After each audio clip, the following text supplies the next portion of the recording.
평생 동안 피땀 흘려 모은 돈을 한순간에 잃었거나 혹시 잃지는 않을까 노심초사하시는 투자자분들의 고통에 가슴이 아팠습니다. 내 자산을 안전하게 지켜줄 거라 믿었던 은행에 대한 신뢰가 무너지고 이러한 불신이 금융 불안으로까지 연결되지는 않을까 한시도 마음을 놓을 수 없었습니다. 그리고 현재와 같은 고위험 금융상품의 제조, 판매 관행이 지속된다면 DLF 사태는 언제든지 다른 유사한 모습으로 재발할 수 있다는 지적도 뼈아프게 다가왔습니다. 정부는 근본 DLF 사태의 근본 원인은 무엇인지, 재발 방지를 위해서는 어떠한 제도 개선을 해야 하는지 각계의 의견 수렴을 거쳐 근본적인 개선 방안을 고민하였습니다. 개선 방안 발표에 앞서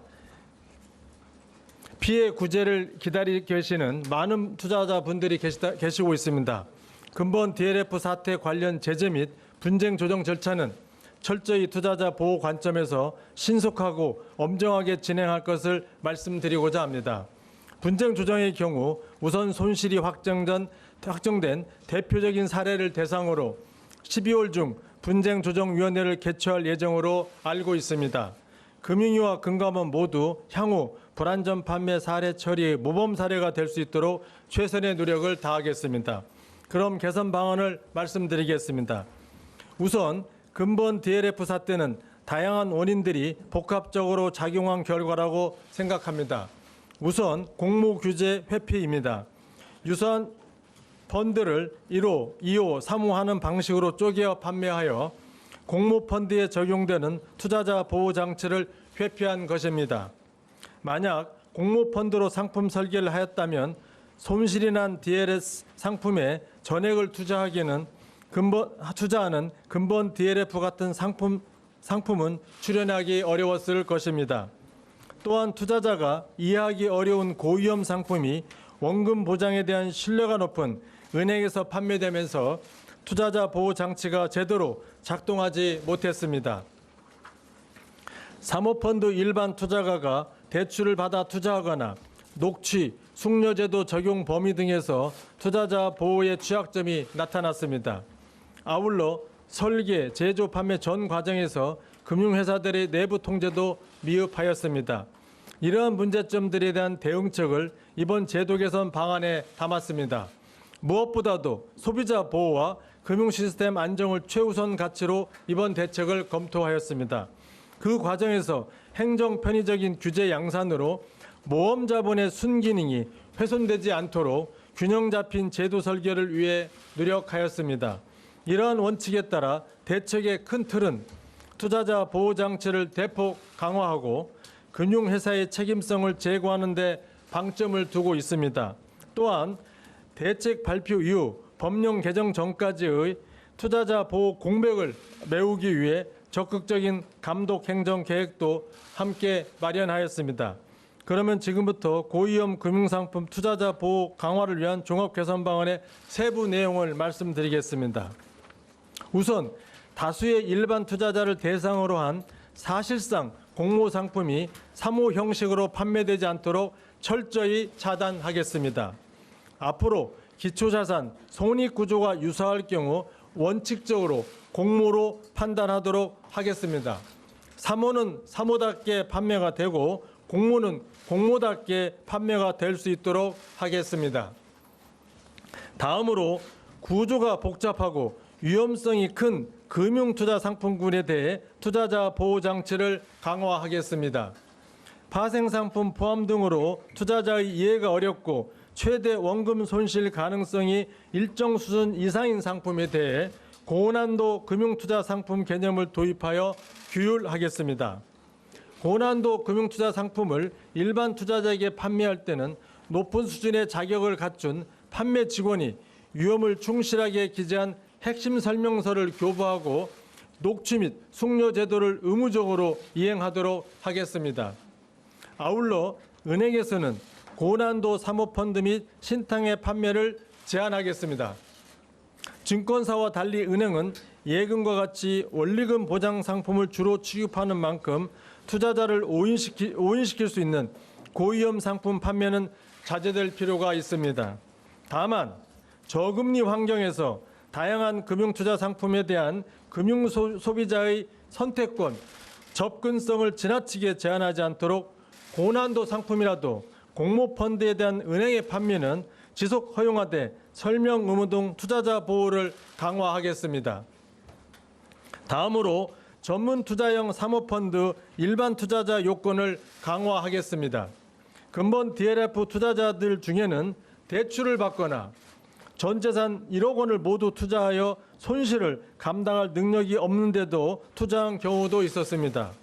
이러한 사태의 재발을 방지하고 충분한 위험 감수 능력이 있는 투자자가 자기 책임하에 사모펀드에 투자할 수 있도록 사모펀드 일반 투자자의 최소 투자 금액을 현행 1억 원에서 3억 원으로 상향 조정하겠습니다.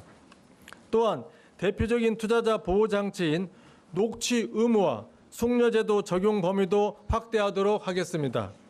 앞서 언급한 대로 고난도 금융투자 상품에 투자하는 모든 일반 투자자에게는 녹취, 숙려제도가 적용됩니다. 고령 투자자 등 취약 투자자에게는 투자 상품의 난이도나 유형에 상관없이 모든 금융투자 상품에 대해 녹취, 숙려제도를 의무적으로 적용하고 이분들에 대해서는 숙려 기간 중 명확한 투자 승낙 의사표시가 있어야만 투자가 확정되고 승낙이 없으면 자동 취소되도록 하겠습니다. 또한 고령 투자자는 70세에서 만 65세 이상으로 그 범위를 확대하겠습니다. 다음으로 설명 의무 등 판매 절차를 강화하겠습니다. 아무리 투자자 보호 장치가 잘 갖춰져 있더라도 실제 판매 과정에서 절차가 형식적으로 이행된다면 투자자 보호가 제대로 구현될 수 없습니다. 금융회사들이 설명 의무나 투자자 성향 분류 등을 제대로 이행하도록 하고 이에 대한 제재도 강화하겠습니다. 이에 이해하였음 또는 기계적인 원금 손실 이런 문구 규제와 같이 투자자에게 단순히 확인받는 방식으로 설명하는 것이 아니라 투자자와 판매 직원이 모두 상품 구조, 원금 손실 가능성 등 해당 상품에 대해 이해하고 있는 바를 자필 또는 육성으로 직접 진술한 경우에만 제대로 된 설명 의무를 이행한 것으로 보겠습니다. 아울러 투자자 대신 기재하는 행위, 투자자 성향 분류 조작 등 불안전 판매 유도 행위는 불건전 영업 행위로 규정하고 엄정히 제재할 계획입니다. 또한 모든 판매 관련 자료를 10년간 보관하도록 의무화하는 한편 투자자 성향 분류는 1에서 3년의 유효 기간을 설정하고 DB화를 통해 자의적인 변동도 방지하겠습니다. 동시에 개인 전문 투자자 보호 장치를 보완하겠습니다. 이번 DLF 사태와는 관련이 없습니다마는 11월 21일부터 도입되는 새로운 개인 전문 투자자 기준은 투자자 보호 강화 방안과 함께 시행하도록 하겠습니다.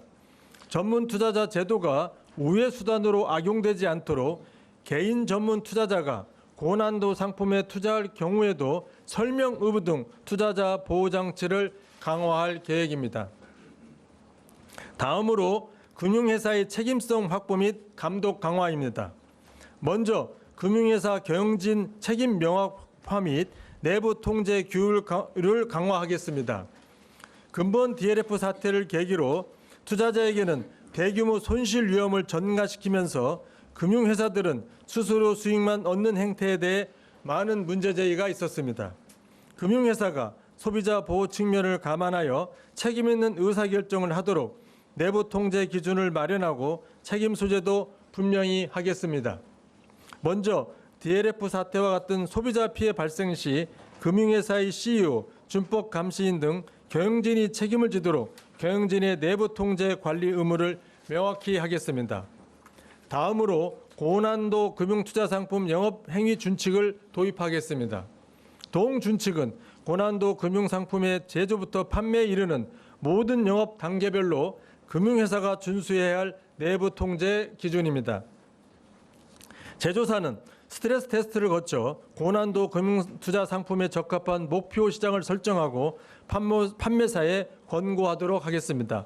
판매사들은 대표이사 확인 및 이사회의 의결을 거쳐 고난도 금융투자상품 판매 여부를 결정하고 목표 시장에 적합한 판매 전략 및 판매 채널을 구축하도록 할 계획입니다. 또한 OEM 펀드 판매사 책임 및 규제 적용 기준을 강화하겠습니다.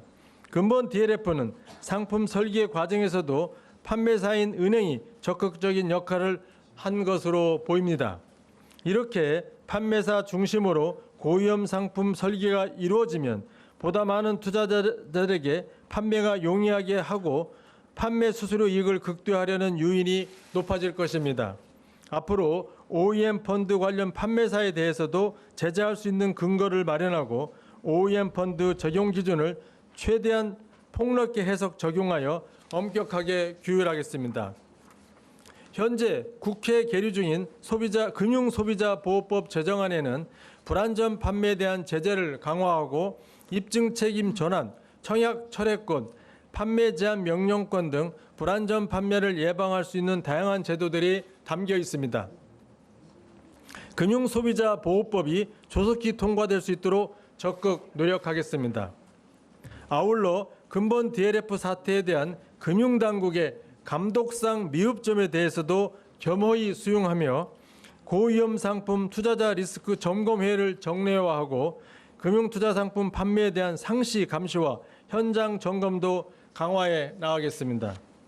이상의 제도 개선 방안들은 상당수 법령의 재개정이 필요한 사안들입니다. 내년도 1사분기를 목표로 제도 개선을 추진할 예정이지만 그 이전이라도 우선 감독 행정을 적극 실시하여 투자자 보호를 위한 제도 개선 취지가 현장에서 신속하게 실현될 수 있도록 하겠습니다. 공모규제 회피 차단을 위한 동일증권 판단 기준 또한 구체화하여 우선 적용토록 하겠습니다.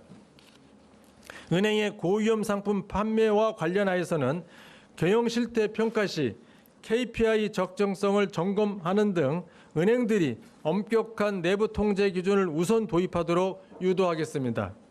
지금까지 대책의 세부 내용에 대해 말씀드렸습니다. 단순히 DLF 사태라는 현안 대응을 넘어서서 근본적으로 소비자 보호를 위한 제도적 기반을 마련하는 것이 이번 대책의 최종 목적입니다.